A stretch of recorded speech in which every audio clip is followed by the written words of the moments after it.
Sa opisyal na pagsisimula ng Year of the Fire Horse bukas, kabilang sa mga inaabangan ng ilan nating kababayan ay kung ano nga ba ang mga pinaniniwalaang pampaswerte sa Lunar New Year. Alamin natin ang mga yan mula kay Denise Osorio.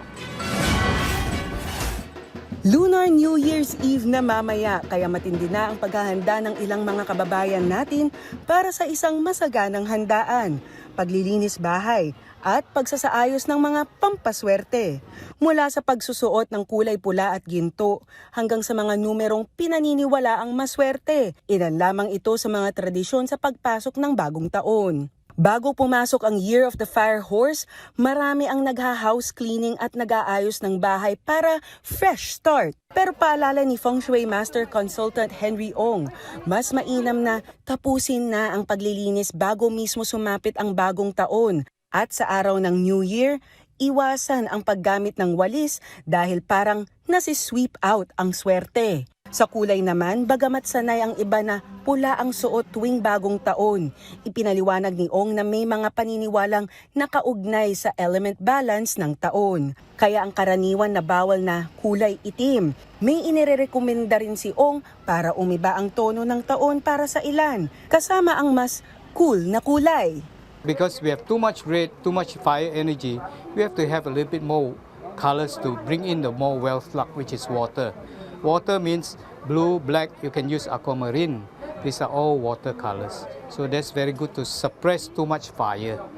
Dagdag pa ni Ong, pwedeng red muna ang suotin sa unang 15 araw ng bagong taon bilang ceremonial color para sa good fortune at saka na magsuot ng itim bilang wealth color, depende sa paniniwala at personal na pagtutugma. Pagdating naman sa mga numero, hindi lang 8 at 9 ang swerte, kundi pati 6 at 1. Pero ang madalas na talagang pinagtatalunan ay ang number 4. Giit ni Ong, iba ang kahulugan nito sa Feng Shui. Not only lucky this year, it's lucky forever because number 4 in Feng Shui is not meaning that, of course some people will say it's not so nice to sound because it sounds like dead, number 4. But if you look at Feng Shui, number 4 is more philanthropy. So number 4 is a good number. You can match it with your other numbers. Ang number 9 ay infinity number. Ang 8 naman para sa wealth. Ang number 6 ay para sa maraming blessings. At ang 1 naman para sa victory, success at leadership. Samantala, may mga symbolic dishes na pinipili para sa Lunar New Year. Halimbawa, isang buong pechay para sa 100 kinds of wealth.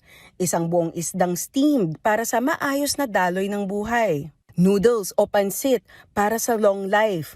Niangao o tikoy para mag-stick together ang pamilya. Prutas para sa fruitful na taon at matatamis na pagkain para sweet ang relationship. At kung isda ang ihahain, may isa pa ring paalala si Ong.